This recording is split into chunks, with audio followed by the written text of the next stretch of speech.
First question is from Nove20 Fitness.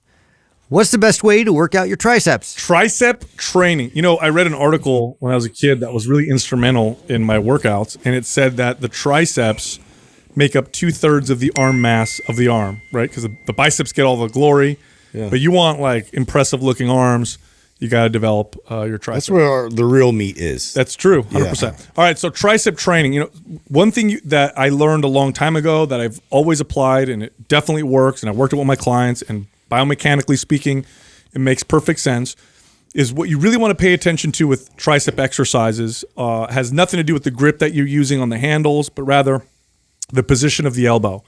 So as the elbow moves higher and higher, the more stress you theoretically will place on what's called the long head of the tricep, which is the meaty part on the inside, because it stretches when you're overhead.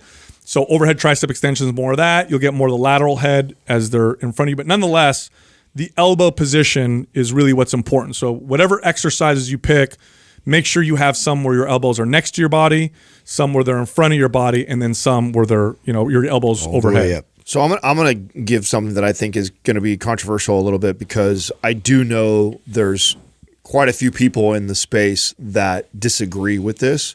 But in my experience, training myself and many clients, compound lifts. I agree. So like the incline, close grip bench press and dips are two of the best movements that I saw that blew up my arms, and that when I applied to clients, I saw the greatest return from.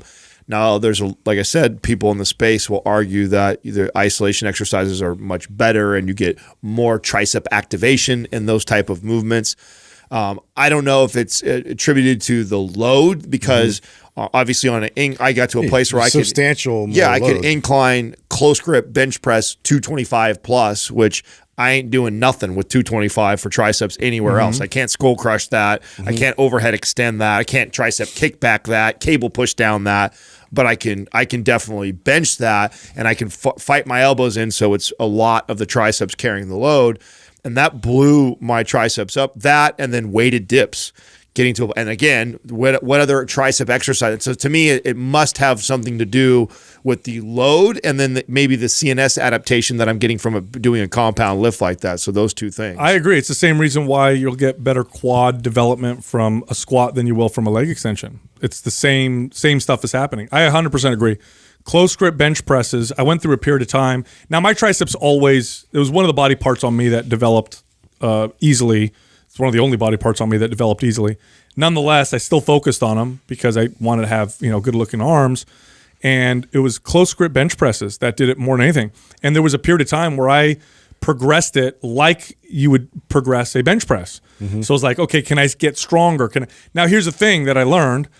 The close grip that you use on the bench press can't be too close. I remember going really close like this, but that does a number on the wrist. And it also flares the elbows straight on. Really, it's like you're more like maybe shoulder width or right inside shoulder width grip for close grip is where you'll probably get the safety with the muscle activation, and you can progressively overload that. And I got to a point where I was using a great amount of weight with the close grip, and then the dips. I agree with you too. The dips is the other one. The dips for me were everything, and mainly when I started to do things like the suspension trainer or the Olympic rings, because of that added bit of instability, really, challenged my triceps on a level that I hadn't challenged them before.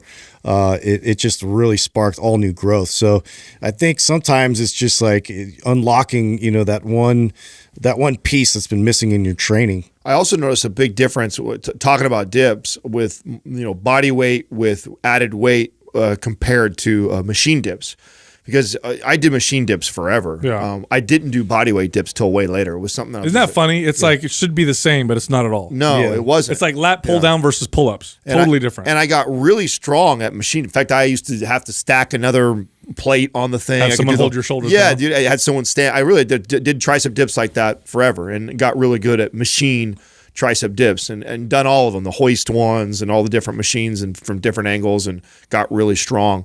when I started doing body weight dips, and I had to start with just my body weight. I would just do body weight, like 15 reps, got to a place where I could start to add 5, 25, 50 pounds, and then got to a place where I was loading that for like 5 reps, 5 reps of weighted body weight dips.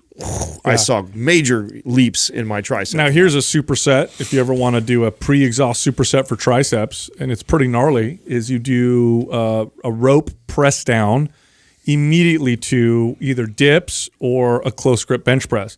Now, this is not for the faint of heart, and use very lightweight when you do the compound lift, because the triceps will be already pre-exhausted, and if you put weight on that's wrong, you ain't getting the weight back up. But man, that is a killer. You go isolation to compound, and it's kind of a bodybuilding trick, right? To get like a really crazy pump. Oh my gosh, I would do that with dips a lot. I'd go either skull crusher or press down, and then I'd go straight to body weight dips. And it is gnarly. I would only get like 5-6 reps out on the dip and really focus on the squeeze at the top.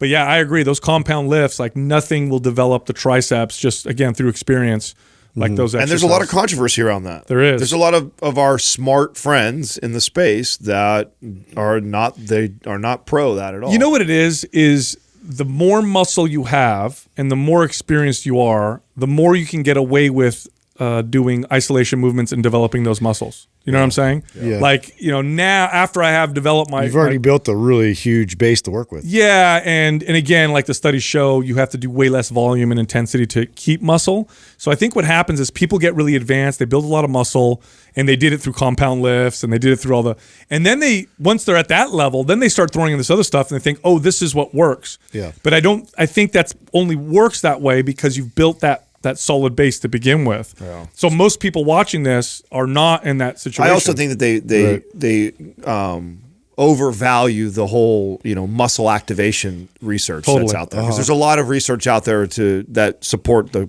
point that you made, which is if you do leg extensions, the quads light up more than in a barbell back squat. But there's not too many people that would make the case that you could build bigger quads from a leg extension than you can barbell back squats. But yet that's what the muscle activation studies will show. Yep. So I do think there's people that lean heavily on that research to try and support why tricep, nothing activates the tricep like tricep push downs. Like a cross body row, single arm row press down. Yes, and they'll try and make the claim that and which, by the way, a movement like that, which I think that is one of the ones that touts all the muscle activation.